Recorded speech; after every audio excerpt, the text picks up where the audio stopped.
Eh bien, salut à tous les amis, on se retrouve pour une nouvelle vidéo où nous allons tout simplement faire une vidéo tuto, puisque c'est une vidéo tuto qui me revient assez souvent, c'est comment calculer les IV d'un Pokémon. Parce que moi on me dit souvent comment tu sais qu'il est 98, 96, 91, et ben je vais vous expliquer tout ça en vidéo. Donc déjà comment on reconnaît les IV, c'est tout simplement, j'ai pris les plus simples à reconnaître, c'est tout simplement qu'on voit des barres qui s'affichent. Quand aucune barre ne s'affiche, c'est qu'on a un Hundo ou un 0%, puisqu'il a 0 en statistique d'attaque, de défense et de PV tout simplement. Et là, à l'inverse, quand on a un Hundo, par exemple ce Hundo Welmer, c'est qu'il a 15 en statistique partout. Alors un Hundo, pour ceux qui ne savent pas, c'est tout simplement le Pokémon le plus nul qu'on peut avoir. Et un Hundo, c'est le Pokémon le plus fort qu'on peut avoir. Donc voilà, et entre les deux, nous avons une catégorie. Ce sont, il y en a juste là, parfait, c'est les 10-10-10. Donc ça, c'est l'entre-deux, on va dire. C'est tout simplement quand la barre, la deuxième barre atteint le milieu. Et ça, c'est un 10-10-10. Donc c'est l'entre-deux entre le 0-0-0 et le 15-15-15. Ah, donc c'est, on va dire, assez rare d'en avoir des 10-10-10 dans la nature, dans les œufs et dans les quêtes, puisque c'est tout simplement une chance sur 4096 dans la nature d'avoir un 10-10-10, un 0-0-0 et un 15-15-15. Alors maintenant, vous allez me dire, mais comment on reconnaît par exemple, je sais pas moi, ce Amovenus qui est 93. Donc on peut voir que ce Amovenus est 14-14-14. Et on me dit, ouais mais comment c'est possible que tu le saches d'un coup? Juste en regardant ses statistiques. Déjà c'est parce que c'est une question d'habitude, à force on prend l'habitude, vous verrez, c'est comme un automatisme. Et ensuite, c'est tout simple, vous faites le calcul des 3 IV. Vous faites 3 x 15, c'est facile, ça fait 45. Donc, vous divisez le résultat par 45. Là, vous faites 14 plus 14 plus 14, ou 14 x 3 si vous préférez. Vous trouvez un résultat, vous le divisez par 45 et vous obtenez environ 92,7%. Donc, ce qui correspond, si on arrondit, à 93%. Idem pour cet Goliath, par exemple, c'est la même chose. Vous faites 15 plus 13, et vous tombez sur sa stat au total, vous le divisez par 45, le nombre maximal d'IV dans Pokémon Go, et puis vous obtenez environ 95,7. Pourquoi je dis toujours à peu près 0,7? Parce que c'est approximatif, on n'obtient jamais 96 tout pile. Vous pouvez obtenir soit 96,1, 2 ou 3, ou vous pouvez également obtenir des 95,7, 8 ou 9. C'est approximatif, rien n'est tout à fait exact. Mais en tout cas, par exemple, on peut pas dire j'ai un 95,5. Vous vous doutez bien que le 95,5 dans Pokémon Go en statistique n'existe pas. Je n'ai pas un 95% IV non plus. On arrondit jusqu'à ce que ça devienne 96, ou même encore 98, etc. Donc c'est comme ça qu'on reconnaît tout simplement les statistiques dans Pokémon Go.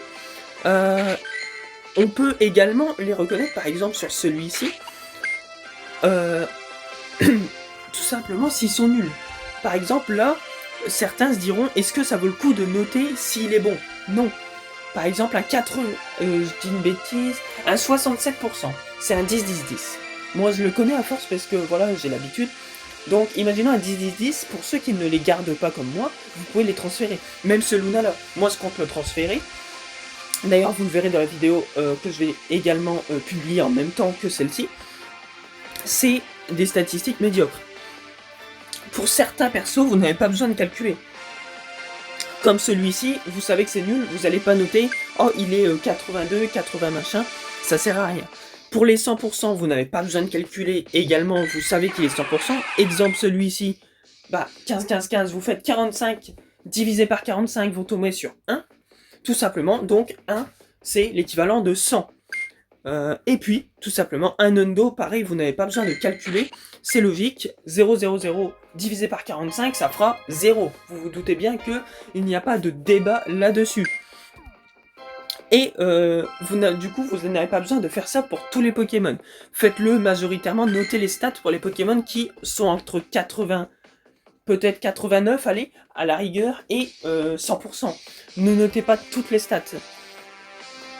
Puisque ça sert à rien, tout simplement. Et vous verrez que après ça sera un automatisme. Et dernière petite chose, par exemple, si vous avez plusieurs IV très bons du même Pokémon, exemple, un Lunala, vous en avez 5 en 96, ça sert à rien d'en garder 5 en IV 96. Vous vous doutez bien que 5 Lunala IV 96, sauf si vous faites une équipe de full Lunala, ça sert à rien d'en garder autant. Exemple, si vous avez plein de Lunala et que vous hésitez entre garder et vous voulez tous les garder, ne gardez pas par exemple celui-ci qui est dans l'onglet échange à distance, favorisez plutôt les bons IV. Faites le tri, ne gardez pas toujours le même Pokémon avec les mêmes stats. Et pareil pour la recharge, n'hésitez pas à recharger un Pokémon. Par exemple, si vous avez 2,98, imaginons un Lunala, restons sur cette lignée, vous avez un 15 en attaque, 15 en défense, ou en PV, peu importe. Et l'autre, vous avez 15 en défense, 15 en PV et que 14 en attaque. Je vous conseille de recharger celui qui a 15 en attaque, puisqu'il sera beaucoup plus fort en raid, en tant que type spectre ou psy, même si c'est pas le meilleur.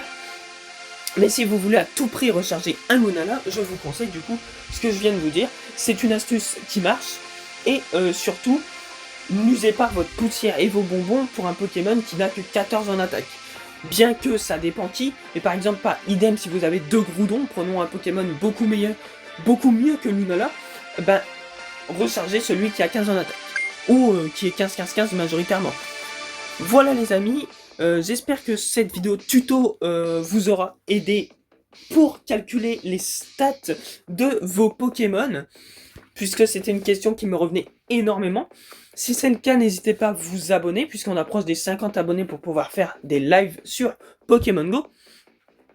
Et puis, un petit like, ça fait toujours plaisir. Et puis, on se retrouve très bientôt pour la suite. Allez, salut!